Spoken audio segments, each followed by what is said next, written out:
ಮೈಸೂರಿನ ಚಾಮುಂಡಿ ಉತ್ಸವ ಅಥವಾ ದಸರಾ ಉತ್ಸವ ಅನ್ನೋದು ಅದು ನಾಡ ಉತ್ಸವವಾಗಿ ಪರಿವರ್ತನೆಯಾಗಿದೆ. ಸ್ವಾತಂತ್ರ್ಯೋತ್ತರ ಭಾರತದಲ್ಲಿ ಅದು ನಾಡ ಉತ್ಸವ, ಇಡೀ ಕರ್ನಾಟಕದ ಉತ್ಸವದ ಪಡೆದ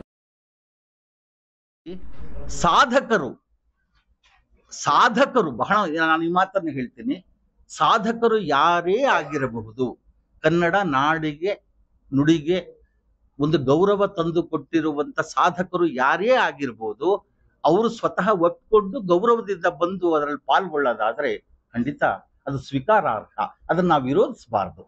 ಸಾಧಕರು, ಯಾಕೆ ಹಿಂದೆ ನಮ್ಮ ಕನ್ನಡದ ಪ್ರಸಿದ್ಧ ಕವಿ ನಿಸಾರ್ ಅಹಮದ್ ರವರು ಉದ್ಘಾಟನೆ ಮಾಡ್ಲಿಲ್ವಾ? ಅವಾಗ ಆ ಆರೋಪ ಬಂತ, ಆ ತರದ ಅಪಶಕುನ ಬಂತ, ಮಾತುಗಳು ಅಪಸ್ವರಗಳು ಬರ್ಲಿಲ್ಲ ನೋಡಿ. ಸಾಧಕರು ನೋಡಿ, ಗಂಡು ಮಕ್ಕಳಾಗಲಿ ಹೆಣ್ಮಕ್ಳಾಗಲಿ, ಹಿಂದೂಗಳಾಗಲಿ ಮುಸ್ಲಿಮರಾಗಲಿ, ಯಾರೇ ಇರ್ಲಿ, ಜೈನರಾಗಲಿ ಬೌದ್ಧರಾಗಲಿ, ಯಾರೇ ಇರಬಹುದು, ಸಾಧಕರಾದವರು ಅವರು ಗೌರವದಿಂದ ಅದನ್ನ ಒಪ್ಪಿಕೊಂಡು ಬಂದು ಆ ಕಾರ್ಯ ಮಾಡೋದಾದ್ರೆ, ಪಾಲ್ಗೊಳ್ಳೋದಾದ್ರೆ ತಪ್ಪಿಲ್ಲ ಅನ್ನೋದು ನನ್ನ ನಿಲುವು.